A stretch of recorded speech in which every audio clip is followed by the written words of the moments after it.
This segment of the news has been brought to you by Sun Oil Limited. Welcome back. As new COVID-19 cases in recent weeks have been confirmed and reported in low single digits, a long-awaited announcement has been made by the Ministry of Health and Wellness, and that's the loosening of restrictions or further relaxation of the health services COVID-19 rules, particularly as it relates to social gatherings. JCN's Lizzie Bastian has more. Health officials remain cautiously optimistic about the country's progress in the fight against COVID-19 and are loosening the grip on social gatherings and mask mandates, but there are also fines if you commit an offense. So far, a person may host or attend a social gathering indoors at a private residence or a facility with a limit of 75% occupancy of the space, with outdoor gatherings limited to no more than 300 people. In both instances, all attendees must either be fully vaccinated or present a negative COVID-19 test. Now, if a person hosts or attends a gathering contrary to the rule, the host is subject to a fine not exceeding $2,000 and an attendee to a fine not exceeding $300. As for concerts, fetes, carnivals or fairs, Junkanoo or carnival parades, including practices, approval of the Emergency Operations Committee is required. Now, while health officials still encourages the wearing of face masks while away from home and in the company of persons not a part of your household, you're not required to wear a face mask while in a lobby, corridor, or casino of a hotel, or while in an outdoor setting where social distancing is being adhered to. Disabled persons or persons with specified medical conditions are not required to wear a mask, provided such persons have in their possession a medical certificate or letter signed by a medical practitioner providing the existence of such disability or medical condition. Business establishments are required to deny entry to any person not wearing a face mask or not wearing one in the correct manner. That businesses' employees should also ensure that they are wearing a mask in the presence of other employees or customers. If you are found not wearing a mask in accordance with the rule, you commit an offense and subject to a fine not exceeding $250 or 1 month in prison. Now, as for those social distancing requirements, business establishments must determine the number of persons permitted entry into that business at any one time based on one person for every 30 square feet, and there must be distance markers 3 feet apart indicating where each customer is to stand on a line awaiting entry or checkout. All restaurants must ensure seating is arranged so that there is the spacing of at least 3 feet between each dining party. All educational institutions shall adhere to guidelines as provided by health officials for the physical distancing of persons in a classroom setting and otherwise on the campus. Now again, non-compliance with these mandates is an offense and is liable on summary conviction to fines ranging from $250 to $2,000 and or terms of imprisonment. The Ministry of Health and Wellness will continue to monitor developments regarding the country's ongoing efforts in the fight against COVID-19. For JCN News, I'm Lizzie Bastian. And off the heels of the Bahamas government relaxing a number of COVID-19 restrictions, former Minister of Health and Chairman of the Free National Movement, Dr. Dwayne Sands, is calling on the government to reveal what data they are using to make these decisions.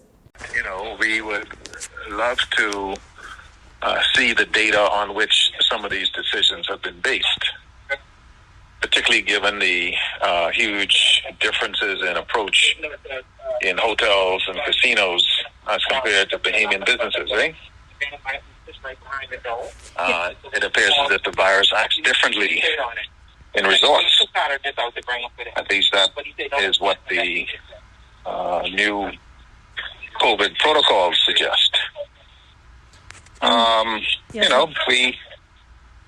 We would love to know how the government of the Bahamas interprets the current view of the World Health Organization and PAHO, who continue to implore countries, particularly with low vaccination rates, to be cautious. Dr. Sands says ultimately Bahamians would love to see the end of COVID and he would love to be able to opine reasonably. However, it is difficult to do so when all efforts to get information, in his words, have been rebutted or refused. Now, last week, Director of the Pan American Health Organization, Dr. Carissa Etienne, noted that it's too soon for countries to be letting their guard down, even as we've hit the 2-year mark of the COVID-19 pandemic. When asked how the Bahamian government is faring with these recommendations from outside the country, Press Secretary in the Office of the Prime Minister Clint Watson noted that while the Bahamas respects the recommendations of PAHO, the Ministry of Health and Wellness makes a decision for the Bahamian people and based on data in the Bahamas. COVID-19 related deaths now at 773 as the Ministry of Health and Wellness reports 2 unfortunate COVID-related deaths, both victims residents of Grand Bahama. The deaths include a 44-year-old male who died on February 15th and a 57-year-old female who died on March 4th. Meantime, deaths under investigation have decreased from 43 to 37. 6 deaths that were under investigation have now been reclassified as non-COVID-19 deaths, meaning that an individual died with the virus but not because of it. That category now at 175.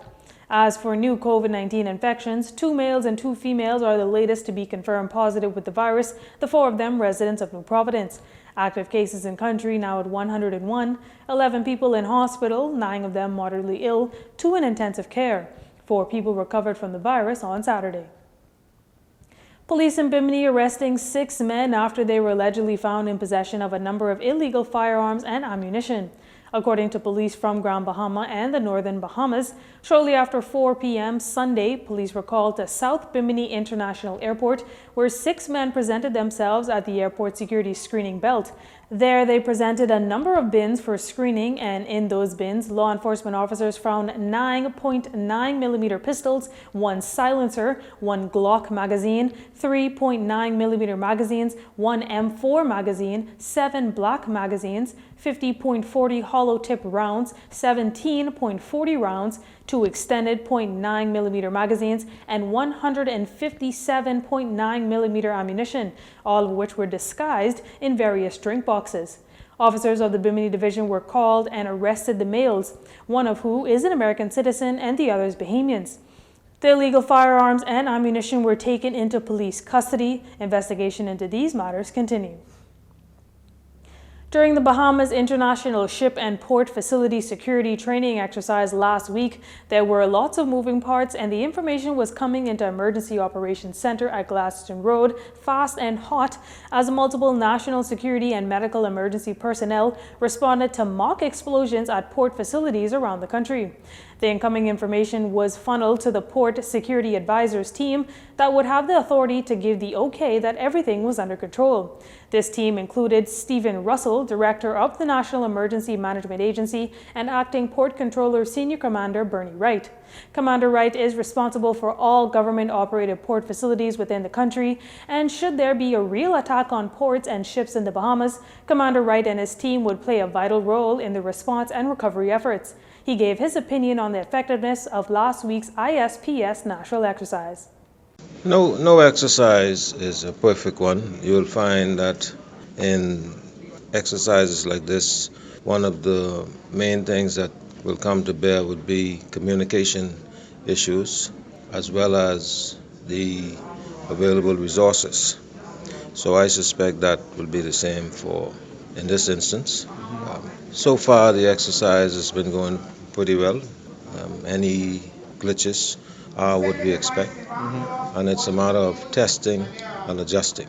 In the event that something like this would have happened, we would have known what our limitations are and we'd be able to respond appropriately. As Port Controller, Mr. Wright also oversees the inspection and licensing of all commercial vessels less than 500 tons and commercial recreational watercrafts from jet skis to pleasure yachts and private boats. Stay with us, our final story is up next. This segment of the news has been brought to you by Sun Oil Limited.